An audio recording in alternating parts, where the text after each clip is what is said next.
সম্মেলনটি মূলত 8টার দিকে শুরু হওয়ার কথা ছিল, থাকলেও এখন প্রায় 8:30টারও বেশি সময়, এবং সেই সময়ের মধ্যে কিন্তু এতক্ষণ ধরে কিন্তু এই জোটের অন্যান্য নেতৃবৃন্দ তারা অপেক্ষা করেছেন আসলে চরমোনাই এই জোটে আসবে কিনা।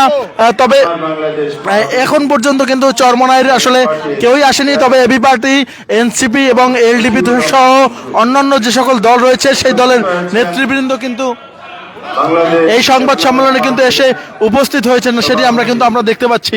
এই জোটের অন্যান্য যেই 10টি দল রয়েছে সেই দলের সবাই আসলেও কিন্তু ইসলামী আন্দোলন বাংলাদেশ অর্থাৎ চরমোনাইয়ের কিন্তু কোনো নেতৃবৃন্দ এই সংবাদ সম্মেলনে উপস্থিত হননি। তার মানে আসলে আগামী যেই নির্বাচনী যে জোট জামাত ইসলাম নেতৃত্বাধীন সেই জোটে আসলে অংশগ্রহণ করছে না ইসলামী আন্দোলন বাংলাদেশ তথা চরমোনাই, এবং আমরা দেখেছি এ পর্যন্ত কিন্তু আসলে তাদের কেউই কিন্তু এখানে এসে উপস্থিত হননি।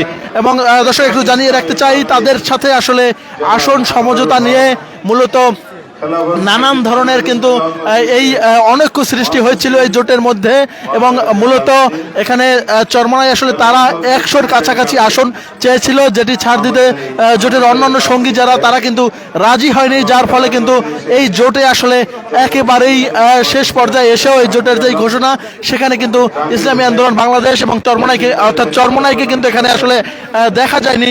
মূলত তারা 100-র কাছাকাছি আসন চেয়েছিলেন।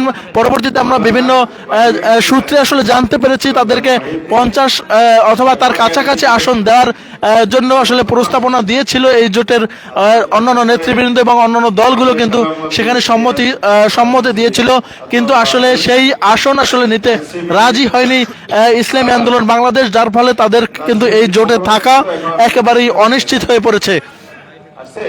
দর্শক দেখতে পাচ্ছেন এখানে আসলে চরমোনাইয়ের কোনো নেতৃবৃন্দ কিন্তু এখানে আসেনি, এবং তাদের জন্য আমরা দেখেছি সংবাদ সম্মেলন শুরু হওয়ার আগেই তাদের জন্য কিন্তু নির্ধারিত আসলে তাদের বসার যে আসন সেই আসন কিন্তু নির্ধারিত করে রাখা হয়েছিল, কিন্তু 30 মিনিট অপেক্ষা করলেও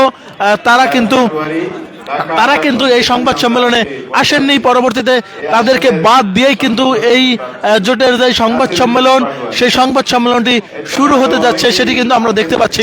অর্থাৎ চরমোনাইকে বাদ দিয়েই আগামীর যে নির্বাচনী ত্রয়োদশ জাতীয় সংসদ নির্বাচনের যে জোট সেই জোটের ঘোষণা করতে যাচ্ছে জামাত নেতৃত্বাধীন যেই 11 দলীয় জোট, সেই 11 দলীয় জোট। অর্থাৎ এই জোটটি কিন্তু আর 11 দলীয় থাকছে না, যেহেতু ইসলামী আন্দোলন বাংলাদেশ এই জোট থেকে সরে যাচ্ছে।